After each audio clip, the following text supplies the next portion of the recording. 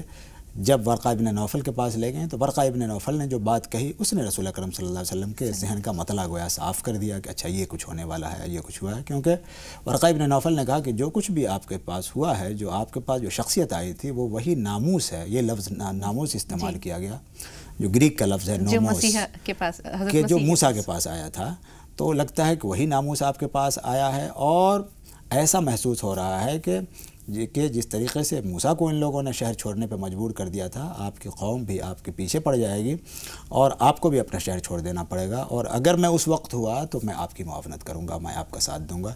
لیکن ایسا ہوا کہ چونکہ ورقہ ابن نوفل جو اس طرح کی جو آسمانی کتابیں تھیں، اسکرپچر تھے، وہ ان کی نگاہ میں تھیں، وہ ان سے واقف تھے، جبکہ اس وقت جب رسول اکرم صلی اللہ علیہ وسلم آئے ہیں پڑھنے لکھنے والے لوگ بہت ہی کم تھے مکہ میں، تو اس اعتبار سے ان کا امتیاز تھا، اور بالکل وہی ہوا تو رسول اکرم صلی اللہ علیہ وسلم چونکے کہ اچھا میری قوم مجھے نکال دے گی، کہا کہ ہاں بالکل نکال دے گی، اس لیے آپ کا پیغام ایسا ہوگا کہ یہ ایک فطری چیز جو انبیاء کے ساتھ پیش آتی ہے وہ آپ کے ساتھ پیش آئے گی، کیونکہ اللہ تبارک و تعالیٰ لگتا ہے کہ آپ کو گویا کہ انتخاب گویا کہ کر لیا ہے۔ یہاں ہم دیکھتے ہیں کہ پھر آگے وہ چیزیں آتی ہیں سامنے، لیکن ہم اس مخالفت کی جانب بھی بڑھیں گے۔ جب آپ نے اپنے گھر میں اس بات کا ذکر کیا، یا حضرت ابوبکر صدیق سے جو آپ کے بہت گہرے دوست تھے، حضرت علی جو آپ کی کفالت میں تھے، تو ان لوگوں نے بنا سوچے سمجھے اسلام قبول کر لیا۔ کہتے ہیں حضرت خدیجہ خواتین میں، حضرت زید جو آپ کے غلام تھے انہوں نے غلاموں میں، حضرت علی نے لڑکوں میں اور بچوں میں، اور حضرت ابوبکر نے مردوں میں سب سے پہلے اسلام قبول کیا۔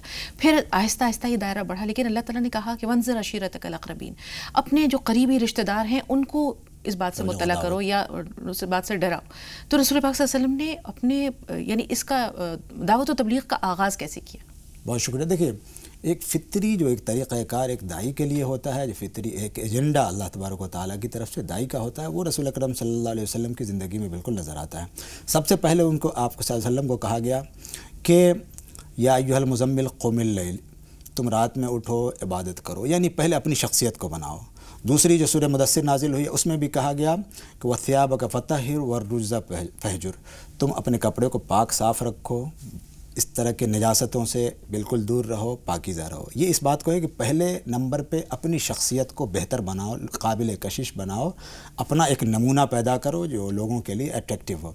دوسرے نمبر پھر کہا گیا کہ یا ایھا الذین آمنوا، پھر یہ کہا گیا کہ آپ جو ہے اپنے خاندان والوں کو دعوت دیں، وانذر عشیرتک الاقربین۔ پھر اس کے بعد تیسرے مرحلے میں آپ صلی اللہ علیہ وسلم سے کہا گیا کہ لتنذر ام القری ومن حولھا، کہ آپ جو ہے مکہ والوں کو دعوت دیں۔ تو گویا فرد کے بعد پھر اپنی فیملی کے بعد اب آس پاس کے لوگ جو شہر کے عشیرتک الاقربین، اپنے خاندان کے لوگوں کو پہلے آپ تبلیغ کریں، پھر اس کے بعد لتنذر ام القری ومن حولھا، ام القری یعنی مکہ۔ جب آپ اپنے کو بنا لیا تو فیملی کو بنائیں، اب فیملی میں بھی ایکسیپٹنس پیدا ہو گئی اور اس کی کا کردار سازی ہو گئی، تو اب جو ہے آپ کو اپنے شہر کے اپنے قریب کے لوگوں کو آپ کو بتانا ہے۔ چنانچہ یہ حکم دیا گیا، جب یہ کہا گیا کہ اب آپ لوگوں کو عام کریں لوگوں کو، تو رسول اکرم صلی اللہ علیہ وسلم نے گویا 3 سال کے بعد آپ نے اس کا اعلان عام کیا۔ فاصدع بما تؤمر، قرآن میں کہا گیا کہ اب اس کا آپ کھلم کھلا اعلان کر دیں، اب یہ چھپانے کی بات نہیں رہی۔ اس وقت تک رسول اکرم صلی اللہ علیہ وسلم نے اپنی تبلیغ کو چھپایا تھا، جب یہ کہا تو اب وہ صفا پہ گئے رسول اکرم صلی اللہ علیہ وسلم پہ اعلان عام کے لیے، کیونکہ اب یہ ان کے لیے ضروری ہو گیا تھا کہ اس پیغام کو عام کیا جائے، اور پھر ہم جانتے ہیں کہ کیا ہوا کہ صفا پہ جا کر بالکل۔ لیکن مولانا صاحب کہتے ہیں کہ رسول پاک صلی اللہ علیہ وسلم کی جو شرافت تھی، نجابت تھی، آپ کو صادق اور امین بہت پہلے سے لوگ کہتے تھے۔ اسی طرح خانہ کعبہ کی جو تعمیر نو ہوئی اور حجر اسود کو نصب کرنے کا بھی معاملہ تھا، وہ بھی آپ کی خوش اسلوبی سے بڑی خوبصورتی سے نمٹ گیا تھا، لوگ اپنی امانتیں آپ کے پاس رکھوایا کرتے تھے۔ لیکن جب آپ نے برملا اعلان حق کیا، لوگوں کو توحید کی جانب بلایا، کوہ صفا پر چڑھ کر، اور کہا کہ اگر میں یہ کہوں کہ پیچھے سے لشکر آ رہا ہے تو کیا تم مان لو گے؟ تو لوگوں نے کہا کہ بے شک مان لیں گے، آپ صادق ہیں، آپ امین ہیں۔ لیکن وہ لوگ جو ان چیزوں کا اعتراف کرتے تھے وہ وحدانیت کے دشمن کیوں ہو گئے یا اس کے منکر کیوں ہو گئے؟ یہ بالکل ان کے ٹریڈیشن کے خلاف بات تھی۔ وہاں جو مکے میں جو کر رہے تھے وہاں کوئی یہودی نہیں تھا، یہ سارے کے سارے پولیتھیسٹ تھے، سارے کے سارے مشرکین تھے۔ ان مخالفین میں خود ان کے چچا ابو لہب شامل تھے اور سب سے زیادہ بالکل پیش تھے، کیونکہ یہ جو ایک ذہن بنا ہوا تھا پہلے سے جس کو قرآن نے بار بار کہا ہے ما الفینا علیہ آبانا، آبا و اجداد کی ایک تقلید، تو یہ ان کے گھٹیوں میں اس طرح سے پڑی ہوئی تھی، ذہن اس طرح سے بنا ہوا تھا سینکڑوں سالوں سے، کہ ان کو لگ رہا تھا کہ بالکل یہ ہمارے سارے ٹریڈیشن، ہمارے سارے رسوم و رواج، ہماری پوری تاریخ کے بالکل ایک خلاف بات ہے۔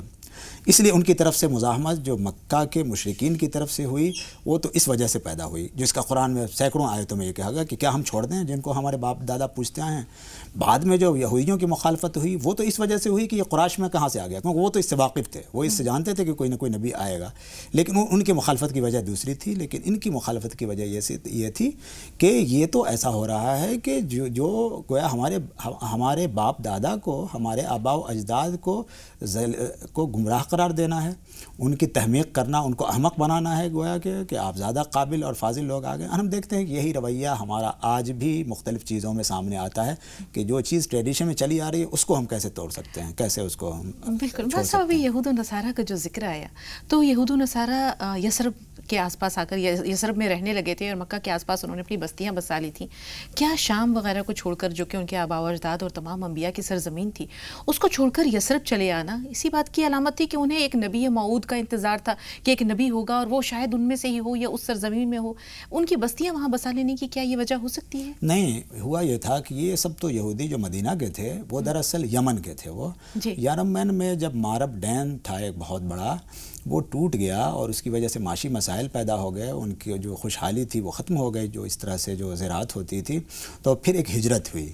تو ہجرت کے نتیجے میں وہ وہاں سے نکل کر جو مختلف جگہوں پہ گئے تو وہاں سے مدینے میں بھی آ گئے، کیونکہ مدینہ بھی سرسبز و شاداب جگہ تھی، طائف اور مدینہ سرسبز و شاداب جگہ تھی۔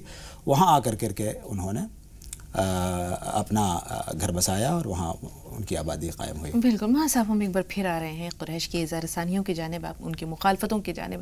ہم دیکھتے ہیں کہ رسول پاک صلی اللہ علیہ وسلم کو بہت سختیوں کا جو ہے وہ سامنا کرنا پڑا۔ لوگ راستے میں کانٹے بچھا دیتے تھے، آپ پر غلاظتیں پھینک دیتے تھے۔ خود ابو لہب اور اس کی بیوی کے بارے میں سورہ لہب نازل ہوئی۔ بالکل۔ تو ہم دیکھتے ہیں کہ تمام تر سختیاں جھیلنے کے باوجود آپ نے اپنا وطن نہیں چھوڑا اور سختیاں برداشت کرتے رہے۔ آہستہ آہستہ اسلام کا جو دائرہ کار ہے وہ بڑھتا رہا، حلقہ توحید بڑھتا رہا، لوگ اسلام قبول کرتے رہے۔ اسی دوران دو بہت عظیم شخصیتوں نے اسلام قبول کیا، ایک حضرت حمزہ کا قبول اسلام کا واقعہ ہے اور ایک حضرت عمر فاروق کا، جو کہتے ہیں کہ رسول پاک صلی اللہ علیہ وسلم کی دعاؤں سے، منتوں سے مانگے ہوئے عمر ہیں۔ تو پہلے ہم حضرت حمزہ کی بات کرتے ہیں۔ رسول پاک کو اپنے چچا کے اسلام قبول کرنے سے کتنی تقویت ملی؟ جی، حضرت حمزہ کی شخصیت یہ تھی کہ وہ بہادر آدمی بھی تھے بہت زیادہ، ایک تو بہت زیادہ انفلوئنشل اپنے سماجی حیثیت میں تھے، کیونکہ ظاہر ہے وہ بھی عبد المطلب کے بیٹے تھے اور عبد المطلب کا جو دبدبہ تھا اس پورے قریش پہ، تو اس کی وجہ سے ان کا اسلام قبول کرنا حضرت حمزہ کا، اسی لیے جب انہوں نے کہا کہ کیا میں نے اس کو یہ جو واقعہ ہے جو تفصیلی ہے کہ ہم نے اس کو پیٹ دیا اور مار دیا، تو رسول اکرم صلی اللہ علیہ وسلم نے کہا کہ خوشی کی بات کیا ہے؟ خوشی کی بات تو یہ ہوگی کہ آپ اسلام قبول کر لیں۔ انہوں نے اسلام قبول کر لیا۔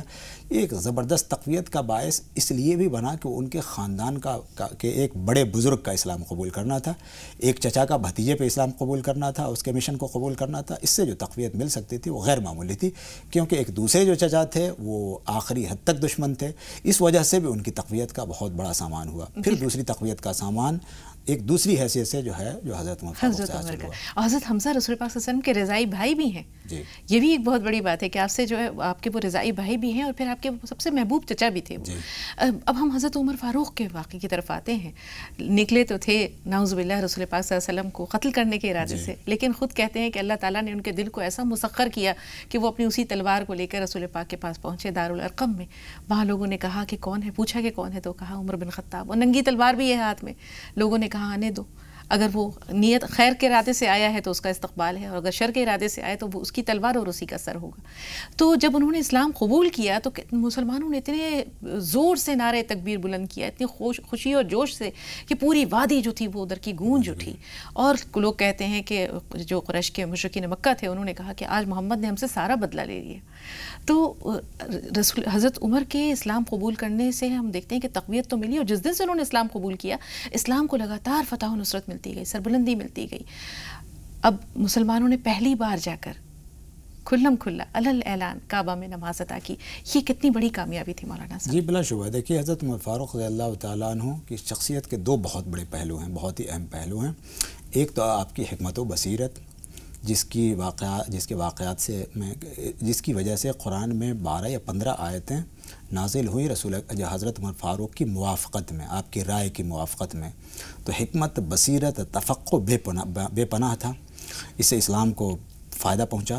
دوسرے آپ کی جرأت، شہامت، آپ کی حق گوئی، یہ جرأت کی جو چیز تھی وہ اتنی غیر معمولی تھی کہ اس ماحول میں رسول اکرم صلی اللہ علیہ وسلم کے لیے جو سب سے بڑا سہارا اس طرح شخصیت ہو سکتی تھی وہ حضرت عمر فاروق کی شخصیت بنی. بالکل ایسے ہی جیسے ایک غنڈوں کے درمیان گھرے ہوئے شخص کے لیے کوئی بہادر آیا، ان تمام کو للکار کر کے کہے کہ تم اس کو اگر ٹچ کرو گے تو میں تمہارا خمیازہ نکال دوں گا. تو اس طریقے سے حضرت عمر فاروق کا جو کردار تھا اپنے ذہنی عبقریت، اپنے ذہانت، اپنے اس کی وجہ سے بھی، حکمت کی وجہ سے بھی، لیکن اپنے جرأت اور بہادری کی وجہ سے بھی، اس لیے علی الاعلان انہی کے کہنے کی وجہ سے، حضرت عمر فاروق کے کہنے کی وجہ سے آپ نے نمازیں پڑھنی شروع کی اور کوئی ان کو ٹچ کرنے والا نہیں تھا، کیونکہ حضرت عمر فاروق کی اپنی ہمت اور اپنی ایک شخصیت تھی، ایک معروف، ان کا پہلے سے ایک دبدبہ پورے مکے پہ تھا. اس لیے دیکھتے ہیں کہ گویا کہ حضرت عمر فاروق کے اسلام قبول کرنے کے بعد ایک نیا مرحلہ تبلیغ کا شروع ہو گیا تھا. بالکل ایک نیا مرحلہ میں اسلام داخل ہو گیا. سنگ میل تھا یہ اسلام کی تاریخ میں. اور رسول پاک صلی اللہ علیہ وسلم نے یہ بھی فرمایا ہے کہ عمر سے زمین کا ہر شیطان ڈرتا ہے اور آسمان کا ہر فرشتہ ان کا اکرام کرتا ہے. تو ایسی شخصیت تھی حضرت عمر کی. اب ہم آتے ہیں ایک بار پھر ان مخالفتوں کی جانب جس میں ہم دیکھتے ہیں کہ حلقہ جو ہے وہ تنگ سے تنگ ہوتا جا رہا ہے. ایسے میں ایک بڑا سہارا حضرت ابو طالب تھے، آپ کے چچا، اور حضرت خدیجہ. حضرت ابو طالب کے پاس ہم کہتے ہیں کہ دیکھتے ہیں قریش کے جو لوگ آئے اور انہوں نے طرح طرح کی ترغیبات دیں. حضرت ابو طالب نے رسول پاک صلی اللہ علیہ وسلم کو سمجھانے کی جب کوشش کی تو رسول پاک نے بڑی اچھی بات کہی کہ اے میرے چچا، اگر یہ قوم میرے دائیں ہاتھ پہ سورج اور بائیں ہاتھ پہ چاند لا کر بھی رکھ دے اور کہے کہ اپنا مشن چھوڑ دو تو واللہ میں نہیں چھوڑوں گا، تب بھی نہیں چھوڑوں گا. تب بھی جب تک ان کی زندگی رہی ہم دیکھتے ہیں کہ وہ ایک ڈھال کی طرح، ایک سائے کی طرح رسول پاک کے ساتھ رہے اور قریش کو کوئی ایذا رسانی یا کوئی ضرر پہنچانے کی رسول پاک کو ہمت نہیں ہوئی. پھر بھی انہوں نے ایک مقاطعہ کیا، سماجی بائیکاٹ کیا، سوشل بائیکاٹ کیا اور آپ کو اس گھاٹی میں جو شیب ابو طالب کہلاتا ہے وہاں محصور کر دیا. وہ جو سال تھا وہ بہت سخت تھا. مولانا صاحب اس کی سنگینی کے بارے میں تھوڑا بتائیے. بہت اچھا. دیکھیے یہ انبیاء کے واقعات میں عام طور سے یہ سب چیزیں آپ کو ملیں گی. یہ اللہ تبارک و تعالیٰ کے بنائے ہوئے نظام کے تحت ہوتا ہے تاکہ اس کا ایک اخلاقی تزکیہ ہو جائے، تاکہ اس کے اندر یہ تحمل، یہ برداشت، یہ تمام ایذا رسانیوں کو سہنے کی ایک طاقت پیدا ہو جائے. تو یہ سب انتظامات تھے جس کے تحت ایسا ہوا کہ ان کو 90 میں تقریباً 3 سالوں کے لیے پورے بنی ہاشم کا بائیکاٹ کر دیا گیا. اور وہ اتنے زیادہ حالات خراب تھے کہ خود حضرت خدیجہ، خود حضرت ابو طالب بیمار ہو گئے. اسی کی بنیاد پہ 9 میں یعنی 619 میں ان حضرات کا انتقال ہو گیا جو عام الحزن ہے. یہ پورے بنی ہاشم کے لیے انتہا درجے تک کی تکلیف کا سامان تھا. لیکن آپ اس کے باوجود یہ دیکھیں کہ یہ سب کچھ جو ہوا تھا رسول اکرم صلی اللہ علیہ وسلم کے اس پیغام کی وجہ سے ہوا تھا، آپ کی شخصیت کی وجہ سے ہوا تھا. لیکن پھر بھی آپ ایک اتحاد دیکھیں، اجتماعیت دیکھیں کہ جو لوگ اسلام قبول آپ پہ نہیں کیے ہوئے تھے انہوں نے بھی پورے خاندان نے آپ کا ساتھ دیا. بے شک بہت ہی اہم پہلو کے ساتھ دیا. اور پھر ہم دیکھتے ہیں کہ رسول اکرم صلی اللہ علیہ وسلم نے اس کو 3 سال جب گزر گئے تو پھر وہ وہاں طائف جاتے ہیں.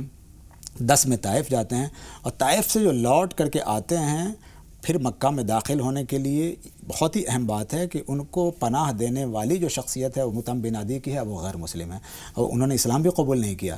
لیکن اس بائیکاٹ کے موقع پہ جب رسول اکرم صلی اللہ علیہ وسلم بالکل پورا خاندان ڈھہ گیا تھا اور ان کو بالکل پناہ حاصل نہیں ہو رہی تھی، بالکل الگ تھلگ کر دیا گیا تھا، اس وقت یہ غیر مسلم نے پناہ دی اور رسول اکرم صلی اللہ علیہ وسلم مکے میں داخل ہوئے اور اپنی تبلیغ کا کام کیا. بالکل مولانا صاحب، سفر طائف کا جو واقعہ ہے وہ بہت اہم ہے اور اس کی جو تفصیلات ہیں وہ بھی بہت ضروری ہے. بہت ساری باتیں ہیں اس میں جو انشاءاللہ آپ سے بالکل دلگداز واقعہ ہے، بہت تکلیف دہ. کہتے ہیں کہ رسول پاک صلی اللہ علیہ وسلم پر شاید اس سے زیادہ سخت ترین دن کوئی نہیں تھا. حضرت عائشہ کی زبانی جب یہ جانا انہوں نے کہ آپ پہ کون سا دن سب سے زیادہ سخت ترین تھا تو آپ نے بتایا تھا کہ طائف کا دن اور سفر طائف. تو اس پہ آپ کی تفصیلی انشاءاللہ رہنمائی درکار ہوگی، اس کے لیے ہمیں ایک ملاقات اور چاہیے ہوگی انشاءاللہ آپ سے. تو بات چیت کے سلسلے کو فی الحال یہاں پر ہم روکتے ہیں انشاءاللہ اگلی ملاقات تک کے لیے. لیکن تمام ناظرین کی طرف سے آپ کا بہت بہت شکریہ اسٹوڈیو میں تشریف آوری کے لیے اور تمام ناظرین کی بھرپور رہنمائی کے لیے. جزاک اللہ. بہت شکریہ. تو ناظرین آج ہماری گفتگو اور ہماری ملاقات کا سلسلہ یہیں تک. باقی باتیں اور باقی گفتگو انشاءاللہ اگلی ملاقات میں. لیکن زی سلام پر لگاتار خبروں کا سلسلہ جاری ہے. بلا توقف 25 اہم خبریں آپ کے پیش نظر ہیں. آپ زی سلام دیکھتے رہیں. ہمیں اجازت دیجیے. السلام علیکم ورحمۃ اللہ وبرکاتہ.